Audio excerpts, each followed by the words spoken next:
Livy Dunn, All-American gymnast and Viore athlete. When you travel and train as much as I do, you find happiness where you are. On the mat or on the sand, movement and comfort are essential. That's why I live in Performance Joggers by Viore. Made from DreamKnit fabric that's made of 89% recycled materials, effortlessly soft and made to move as much as I do. My happiness starts here, in the softest joggers on the planet. Get 20% off your first purchase at viore.com/Livy. That's VUORI.com/LIVVY. Exclusions apply. Not only will you receive 20% off your first purchase, but enjoy free shipping on U.S. orders over $75 and free returns. Go to viore.com/Livy and discover the full versatility of Viore clothing. Exclusions apply. Visit the website for full terms and conditions. Hello, mid-sized business. We see your big ambitions, but how do you achieve the wins you want when your technology is holding you back? SAP Grow is built to grow with your business, no matter its size. With AI embedded at its core, working across every system, all ready to go from day one, so you can hit the ground running. Bring it with SAP Grow, AI Cloud ERP for any size business.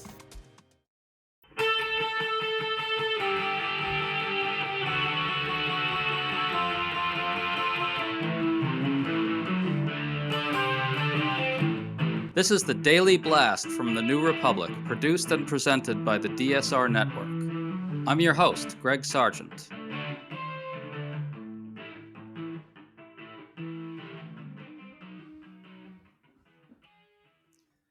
A Fox News poll of Texas shows Democrat James Tallarico leading by 3 points. But here's what's really striking about this survey. It finds Donald Trump underwater by 9 points in Texas, a state that he won by 14 points less than 2 years ago. Those are stunning numbers for the Lone Star State, and if Democrats are suddenly competitive for the Senate, numbers like that explain why. All this comes as Trump just unleashed a crazed tirade about his poll numbers, one that strongly suggests he has zero interest in helping his party in the midterms. It now feels like time is running out for Trump to turn things around, and we may be within striking distance of getting the election that Democrats really want. So we're talking about all of it with Democratic strategist Sawyer Hackett, who knows Texas and has worked on midterm elections as well. Sawyer, good to have you back on. Great to be with you, Greg. So let's just start with this bizarre rant from Trump. He posted this, quote, "My real poll numbers, not those made up by the fake news media, are the best they have ever been. And why wouldn't they be with the biggest tax cuts and employment numbers ever, the biggest outside investment in America in world history, a totally secure border, a giant victory in Venezuela, the denuclearization of Iran, unparalleled respect and success throughout the world, and much more," close quote. Sawyer, does that litany of made-up successes sound like a description of what majorities see in this presidency? Based on the polling that we're seeing, across the country right now, it looks like Donald Trump's coalition has fallen apart. I mean, he's atrophied severely with Latino voters, atrophied severely with Black voters, atrophied severely with young voters, and especially independent voters who are running away from him across the country. In all of these major swing states, in all of these states where we have major Senate races. And that's really going to be the tipping point, I think, for the midterm cycle. And by every metric, things are not going in the right direction. Let's talk about this Fox News poll of Texas. It finds Tallarico leading Republican Ken Paxton by 51-48 among registered voters. Before we get into the head-to-head, let's talk about Trump's numbers in Texas. CNN's Harry Enton flagged this. Fox has 54% viewing him unfavorably there versus 45% viewing him favorably. Sawyer, as someone who knows Texas, can you explain how shocking it is for Trump to be 9 points underwater in that state?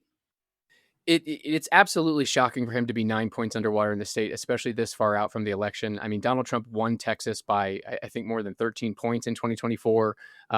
It's a state that has consistently been red over the last 30 years. I mean, we haven't elected a statewide Democrat in Texas for many, many decades.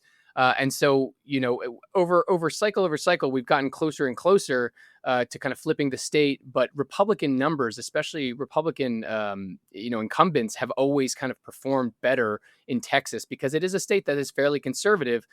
It's also a state that's fairly independent. It's one of the most unaffiliated states in the country. And those voters, while they claim to be independent, tend to break towards conservatives, tend to break towards Republicans in some of these statewide races. And so, yeah, it's shocking to see Trump, underwater 9 points with still a couple more months, 3 or 4 more months until the election, when this is a state just a year and a half ago that Trump won by almost 14 points.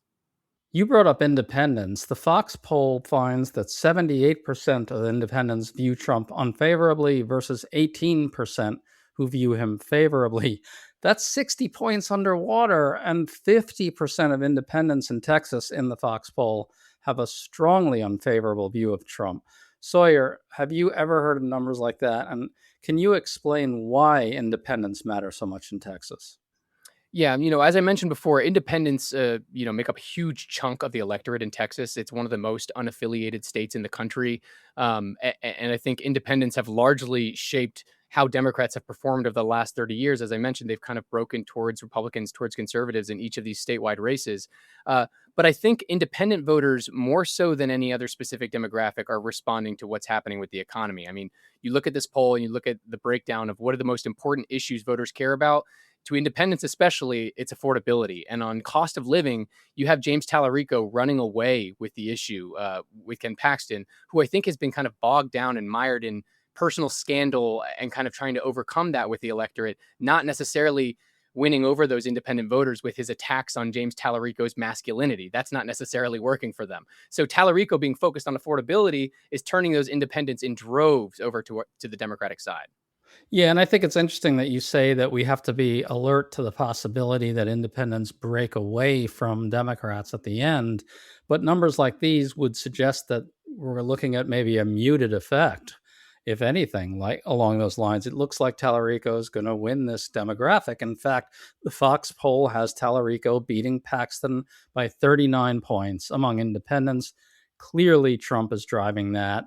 Yet at the same time, Paxton is winning by really overwhelming margins among non-college white voters and rural voters. That's why it's so close, despite Trump being shockingly underwater there. What's your candid assessment of the real state of the Texas Senate race right now? My assessment is that Tallarico is in a really prime position to take this victory in November, and I think it's kind of a perfect storm in Texas, where you have a really faulty candidate on the Republican side who's turning away independents and not necessarily able to keep that coalition intact, and a Democratic nominee who's able to kind of reach across the aisle towards independents who are really disillusioned with what's happening on the economy. Impressions, you look at these pollings and you look at the crosstabs, impressions are much more firm of Ken Paxton in these polls than they are of Tallarico. And there's still something like 14% of Texas voters who are undecided at this point in the race. From this point on through November, you're going to see a deluge of millions and millions of dollars of negative ads, I think, especially coming from the right against James Tallarico, that are going to be trying to peel away some of those independent voters from him. A lot of them are really fixed on that cost of living issue, and that's been the issue that Tallarico has been dominating on in the race. So really, I think it's a matter of whether Tallarico can keep running up those margins, we can keep running down Trump's numbers in the state, and hopefully we can get to a point where, heading into the GOTV part of this race, the deluge of money that we're going to see coming from the right isn't enough to dissuade enough independents away from Tallarico. I'm sorry to interrupt, but I really have to tell you about our Substack. The DSR Network Substack is the absolute best way to follow Deep State Radio, the DSR Daily, Words Matter, Need to Know, Scylla Consciousness, AI Energy and Climate, and the Daily Blast. Sign up to get notified every time a new episode drops, and stay up to date on the latest news and expert analysis. You can also support us by becoming a paid member. Paid members get an ad-free listening experience, select episodes 2 days early, access to live-streamed episodes, and 50% off of David's Need to Know Substack. Please consider joining us at dsrnetwork.substack.com. That's dsrnetwork.substack.com. Thank you, and back to the show. I'm Livy Dunn, All-American gymnast and Viore athlete. When you travel and train as much as I do, you find happiness where you are. On the mat or on the sand, movement and comfort are essential. That's why I live in Performance Joggers by Viore. Made from DreamKnit fabric that's made of 89% recycled materials, effortlessly soft and made to move as much as I do. My happiness starts here, in the softest joggers on the planet. Get 20% off your first purchase at viore.com/Livy. That's VUORI.com/LIVVY. Exclusions apply. Not only will you receive 20% off your first purchase, but enjoy free shipping on U.S. orders over $75 and free returns. Go to viore.com/Livy and discover the full versatility of Viore clothing. Exclusions apply. Visit the website for full terms and conditions. When you're a mid-sized business, you need every competitive advantage you can get. Like an AI solution that works for you, not against you. SAP Grow is built with AI embedded at its core, working across every system. And it's ready to go from day one, so you can hit the ground running. Bring it with SAP Grow, AI Cloud ERP for any size business. And you can see a few other spots that Tallarico really has got to firm up here. For instance, Fox has Tallarico winning among Hispanics by 59% to 41%. The last time you were on here, you said that one of the key pieces of a Tallarico victory is to really run up the margins in some of those southern Texas counties that are very heavily Latino. It seems to me like he isn't quite there with Hispanics, if that Fox number is right, doesn't it? Well, and we talk about, the Trump coalition of 2024, the reason he was able to kind of have such a wild swing to the right across all these different states and all these different demographics. That coalition was built on winning over support from Latino and Hispanic voters in places like Texas, winning over younger Black men, winning over younger voters in general. That coalition has completely collapsed. And I think Texas embodies that collapse more than any state in the country. The Texas Tribune just a couple of weeks ago had a poll out that said 1 in 5 Latino Texans who voted for Trump in 2024 would not support him again. And 2/3 of Latinos in the state disapprove of the job he's doing as president.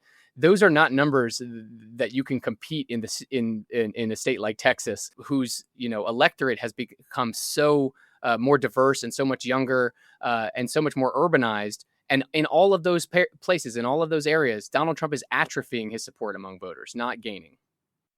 I would assume, though, that we should all breathe a little easier if Tallarico gets up into the 60s with Hispanics, right? I think it would be a lot better if he was winning over a bigger share of the Latino vote in Texas. I think if you look at it compared to 2024, it's a pretty wild swing, a 30-point swing towards Democrats. That being said, historically, to compete in a state like Texas, I think you need to run up those numbers really high. The other thing I found interesting in that Fox poll was that Tallarico, it looks like he has 87% support among Black voters in the state. There's been a lot of conversation, especially post-primary, whether Tallarico can win over Black support, especially, after that kind of dust up during the primary cycle. It looks like he's doing a lot better with Black voters than he was just a few weeks ago. I'd like to see those Hispanic numbers come up a little bit, but the coalition is looking pretty strong. Yeah, the story seems to be that the coalition's coming together. We still have some spots where he's got to do better. I think he's got to probably keep the numbers down a little bit in some of these rural areas as well. To your point about the swing among Hispanics from 2024 to the present, again, Fox has it at 59 to 41 in Tallarico's favor among Hispanics. We really shouldn't overlook the deeper importance of this. As I think you alluded to, the swing to Trump in South Texas among Latinos was widely held up by countless pundits and commentators and analysts as a sign that there had been something like a permanent realignment in U.S. politics.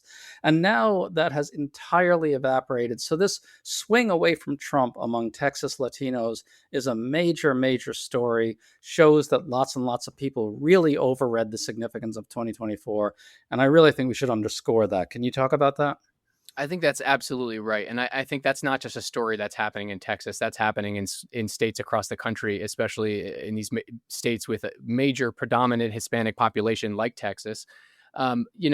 That coalition, Donald Trump's coalition in 2024, I think was an aberration. I think those voters were largely reacting to an economic situation in which affordability was the top concern for voters, and they did not feel like Democrats were serious enough in addressing it. And at the time, had a nominee, or a incumbent president in Joe Biden, who was not kind of addressing their concerns. What we've seen is that coalition was not actually intact at all, and mostly they were responding to the national environment, which is what we want to happen right now in 2026 in the midterms. We want those same voters to be looking at the national environment and to be upset by what they're seeing in terms of cost of living, in terms of these foreign wars, in terms of these tariffs that are driving up prices in places like Texas. So really, I think what we're seeing is a new dynamic with Hispanic voters and Black voters that are much more responsive to what's happening in that exact national moment, as opposed to kind of just winning over voters on cultural issues or whatever it may be from Trump. And there's some cause for concern going forward about whether, if Democrats can pull these voters back, how permanent is that? But I think the story here is that Trump's 2024 gains with these demographics proved incredibly fleeting, right? Yeah, it was never an actual intact coalition, as far as I can tell. I think this was, again, an aberration. I think Democrats can do a lot to win back those voters. That being said, if we come out of this midterm cycle and we've won 63% of Latino voters nationwide, we should not rest on our laurels that they're going to come back out and turn out for us in 2028. We have to be laser focused on telling our story to all parts of the coalition, including Hispanic voters, about why they should support us, why them and their families would be better off under Democratic policies that support them and help lower their costs. 100%. Couldn't agree more. Let's listen to something CNN's Harry Enton said about all this. He points out that if Tallarico is really ahead in Texas, even if it's a small amount, 3 points, then all of a sudden numerous other Senate races are in play. Then he cites the prediction markets. Listen to this. All of a sudden, you put Texas in play. You put places like Iowa, Ohio in play. You're talking about Alaska being potentially in play. Look at this chance to win the Senate. Now it's basically an even race. Republicans were 3-2 favorites a month ago. Look at where we are right now. Now Republicans' chances have fallen significantly. Just a 53% chance to hold on to the United States Senate. Democrats have a real shot indeed. So I don't know how much stock to place in prediction markets, but it seems to me the story here, again, is Trump, Trump, Trump. If you want to know why the Senate's in play, a big part of it is Trump being 9 points underwater in Texas and what that says about the possibilities in Ohio, in Iowa, and places like that, North Carolina, right? Our ability to compete in all of these major Senate states is mostly going to be a reaction to where Trump is. Where costs are at the time, what's Trump's approval rating, are we still at war with Iran and the Strait of Hormuz is still shut down? All of these are factors that are going to play into the national environment around Trump. And, right now we're having this discussion in the Democratic Party about, what these results mean for the party and where we should take things. But really, all of this is going to be a reaction to Donald Trump. Every midterm election is a referendum on the current administration. And right now they have a current administration that's driving their prices up on gas, on groceries, is kind of causing them massive chaos and corruption on a daily basis that they're having to deal with. And right now, I think voters are looking at the situation and they want to turn the page. It's kind of a throw the bums out election. And I think if you're seeing a state like Texas be that competitive, the kind of brackets for what's available to Democrats is pretty wide. We have to gain 4 net seats in this midterm cycle in the Senate. We have to defend Georgia and Michigan. We have to, look at flipping states like North Carolina and Maine. But then maybe we also look at states like Iowa and Texas. And Iowa and Texas may be kind of in that bracket of states that help protect our majority if, say, we win one Senate seat majority, and then John Fetterman decides to flip to the other side. I think we need to have that buffer. And a state like Texas, I think, is right within that wheelhouse of what's achievable. But so is a state like Alaska. So is a state like Iowa. So is a state like Ohio and North Carolina. So we're competing in all of these states. But I think Texas right now, James Tallarico is kind of putting forward a playbook on how to compete in the Trump era. He's staying focused on affordability, staying focused on corruption, and honing his own message and not getting into this back and forth over culture war crap that they're trying to put out against him. I will say one thing about Tallarico, though, in addition to all those things you said there, on some level, he is campaigning against the kind of moral rot that Trump and MAGA have foisted on the country. And that's what I really like about him as well. He is laser focused on affordability, but he isn't afraid to really speak in lofty moral terms about what's happening to this country right now. I find that to be, I've said this before on here, but it's like he's found this new politics for the era of late stage Trumpism or end stage Trumpism, where everybody's just had it and just wants to move on and wants to see something better in this country than this complete maniac completely unleashes on us every single day, day in and day out. What do you think of all that? Is Tallarico and maybe Ossoff as well? John Ossoff in Georgia is developing a language too. Are you seeing a language come together here that's a little bit new and different? I am. And, I don't necessarily think that it's tied to ideology, right? Like in both of those candidates, both Ossoff and with Tallarico, I also think you're seeing it in states like Michigan with someone like Abdul El Said. They're not necessarily just focused on ideology. They're not trying to come at Trump from the left or from the right. It's from the top and bottom, right? They're talking about corruption. The way that these two, Ossoff and Tallarico specifically, have been able to kind of hone in on the corruption angle in the midst of a conversation about affordability has been fascinating. And I think it's going to be the kind of message that we're going to need to run head on with in 2028. I think Ossoff's honing it very, very well ahead of a potential 2028 run.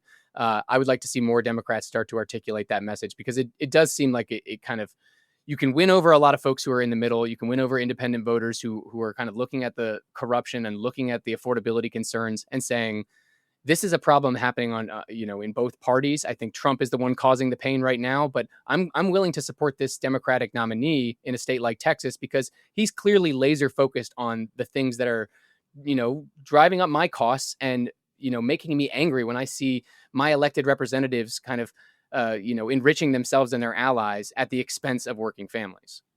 It really is interesting what's happening. And of course, John Ossoff has to win first.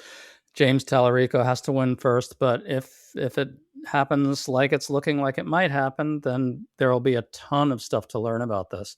Sawyer Hackett, awesome to talk to you. That was really fascinating. Thanks, man. Yeah, great to be with you, Greg. Hey there, I'm Travis Hoyam, one of the hosts of Motley Fool Hidden Gems Investing. Each weekday on Motley Fool Hidden Gems Investing, we talk through the business news you need to know and the stories moving stocks on Wall Street. On weekends, we game plan personal finance strategies and dive into the industries shaping tomorrow and host the experts, authors, and executives that understand them. Tune in for insights and a long-term perspective on investing and, of course, stock ideas, plenty of them. To quote a listener, it pays to listen. Check us out and subscribe wherever you listen to podcasts.